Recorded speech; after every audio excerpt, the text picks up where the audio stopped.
আসসালামু আলাইকুম। আল্লাহর রহমতে আশা করি সবাই ভালো আছেন। আজকে আমি ঘরোয়া পদ্ধতিতে দেখাবো বিরিয়ানি রান্না করে। সবসময় চেষ্টা করি আপনাদের কাছে সাধারণভাবে রান্না করে ঘরে থাকা উপকরণ দিয়েই সহজ করে রান্না করে দেখানো। আশা করি আপনাদের কাছে ভালো লাগবে। ভালো লাগলে অবশ্যই লাইক ও সাবস্ক্রাইব করে পাশে থাকার অনুরোধ রইল।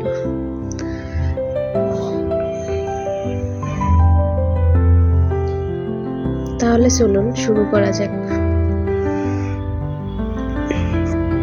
এখানে আমি 1 কেজির একটু কম পোলাও চাল নিয়েছি। এখানে রাঁধুনি রেডিমিক্স বিরিয়ানি মশলা নিয়েছি। এখানে আমি আগে থাকতে এখানে আধা কেজি আমি চিকেন নিয়েছি। এখানে মুরগির মশলাটা দিয়ে দিব। এর আগে আমি আদা রসুন লবণ দিয়ে রেখে দিয়েছিলাম, আপনাদের দেখাতে ভুলে গেছি। হালকা হলুদ মরিচ দিবেন, তেল পরিমাণ দিবেন। এখানে আলু আমি 3টা আলু কেটে নিয়েছিলাম। কাঁচামরিচ স্বাদ অনুযায়ী, ঝাল অনুযায়ী আপনাদের দিবেন।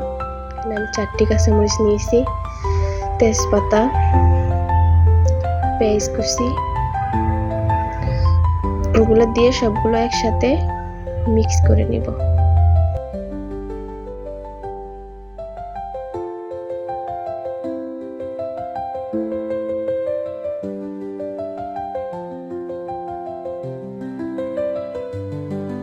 মিক্স করে নেওয়া হয়ে গেছে। এবার যেটা রান্না করব পাতিলের ভিতরে দিয়ে দিব সবগুলো গোশ।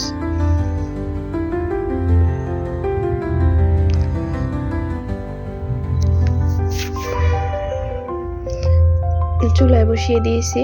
এদিকে আমি পোলাওটা করে নিব, এদিকে গোশ হতে থাক।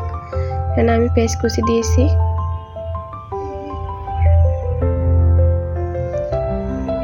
পেঁয়াজগুলো একটু লাল লাল করে ভেজে নিব, বাদামি কালার, বেশি ভাজবো না। এখানে তেজপাতা ছাল দিয়ে নিয়েছি। এখানে গোস্তটা আমার প্রায় হয়ে গেছে কষানো, আর একটু ঝোল টানলে উড়াই ফেলাবো।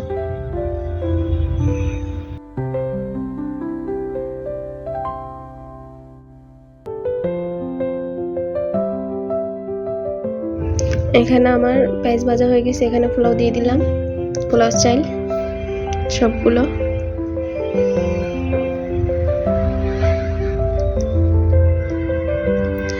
স্বাদ মতো লবণ দিয়ে ভালো করে ভেজে নিব।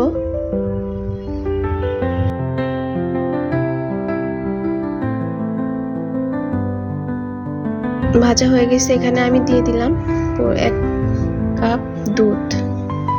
আমার কাছে টক দইটা ছিল না, আমি দুধ দিয়ে দিলাম। দুধের ভিতরে একটু যদি থাকে আপনাদের ঘরে লেবু চিপে দিবেন, আর না থাকলে নেই।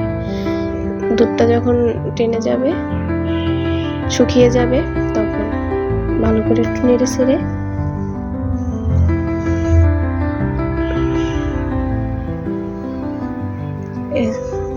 গোস্তটা দিয়ে দিব।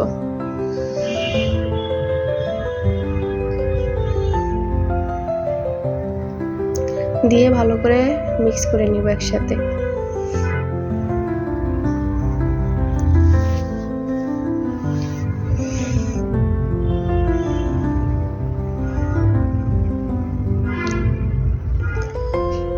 মিক্স হয়ে গেছে। এখানে আমি পরিমাণ মতন পানি দিয়ে দিব একেবারে।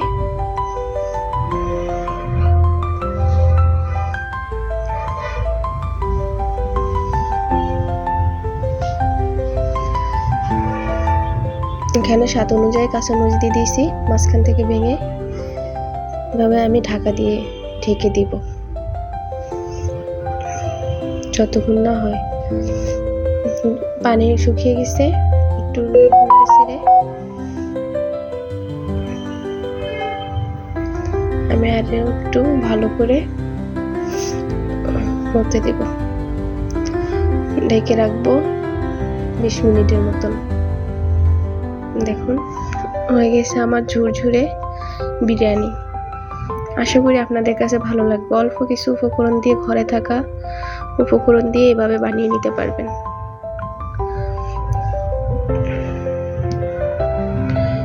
আশা করি আপনাদের সবার কাছে ভালো লাগবে। ভালো লাগলে অবশ্যই লাইক ও সাবস্ক্রাইব করে পাশে থাকবেন। সবাইকে ধন্যবাদ। আল্লাহ হাফেজ।